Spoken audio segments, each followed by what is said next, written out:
Hello class, learning with रीत ma'am channel में आपका स्वागत है। तो आज मैं आपके सामने लेके आई हूँ इंग्लिश ग्रामर का एक खूबसूरत सा टॉपिक प्रेपोजिशन। ठीक है, जिसमें आप पहले कंफ्यूज हो जाते थे, पर मेरी वीडियो देखने के बाद अब ऐसा नहीं होगा। शुरू करने से पहले let me ask you one question. क्या आपने मेरे चैनल को सब्सक्राइब किया है? अगर नहीं तो अभी करो और बेल नोटिफिकेशंस का बटन ऑन करना ना भूलें ताकि आपको मेरी वीडियो का नोटिफिकेशन सबसे पहले आए। तो चलिए शुरू करते हैं। तो क्या होते हैं प्रेपोजिशन? चलिए वर्ड से पहले समझते हैं कि कैसे याद रखना है कि प्रेपोजिशन क्या है और बाकी चीज़ों से ये डिफरेंट कैसे है। तो इस वर्ड को पहले स्प्लिट करो, प्री एंड पोजिशन। तो ऐसे वर्ड जो किसी चीज़ की पोजिशन बताएं, वो कहाँ पर है, कहाँ से कहाँ जा रही है, किधर को है, ये सारी चीज़ों को बताने वाली वर्ड्स को बोलेंगे प्रेपोजिशन। क्या बोलेंगे? प्रेपोजिशन। तो आज के टॉपिक में मैंने 3 टाइप के प्रेपोजिशन कवर किए हैं, प्लेस, टाइम, डायरेक्शन। पर मैंने मिक्स कर दिए हैं सारे ताकि आप रट्टा नहीं मारो, आप समझो। ठीक है, एक एक प्रेपोजिशन के वर्ड को मैं आपको ट्रांसलेट भी करूँगी, एग्जाम्पल भी दूंगी और एग्जाम्पल की ट्रांसलेशन भी दूंगी। तो चलिए शुरू करते हैं। सबसे पहले हमारा वर्ड है इन। इन का मतलब होता है, जैसे कि आप देख ही सकते हो, किसी चीज के अंदर में। The keys are in my pocket. चाबियां मेरी जेब में है। चाबियां मेरी जेब में है। The keys are in my pocket.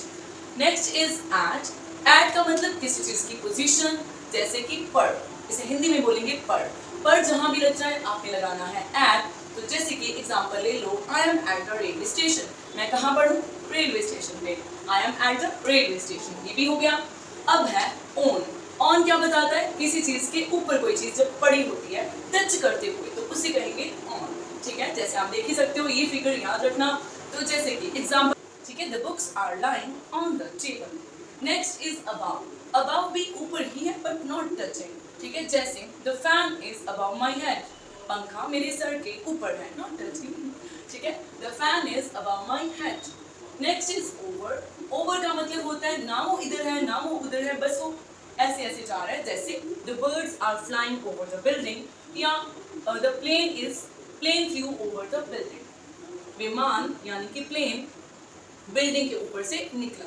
ठीक है, नेक्स्ट इज अराउंड। अराउंड का मतलब चारों तरफ, कभी इधर कभी उधर। The boys are running around the class. The boys are running around the class मतलब बॉयज चारों और क्लास में घूम रहे हैं। ठीक है, तो बैठ के नहीं। Next is into. इनटू का मतलब किसी चीज के अंदर चले जाना। अब सॉलिड चीज के अंदर तो जाएंगे नहीं, जाएंगे लिक्विड में। तो लिक्विड इज वाटर। तो very common example, he jumped into the water. वो पानी में कूद गया। इनटू द वाटर मींस में।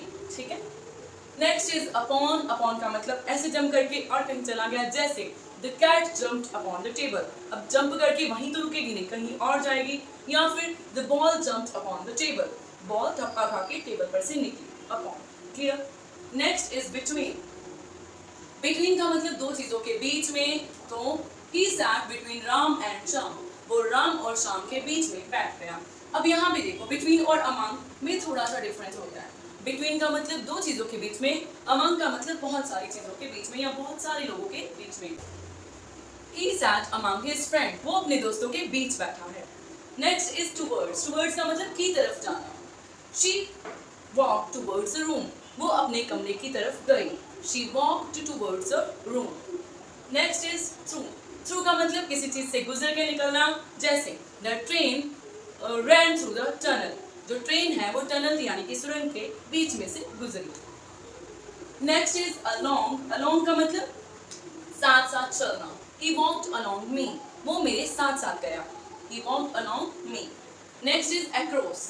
Next is across. across का मतलब पार जाना। Walk across the road safely.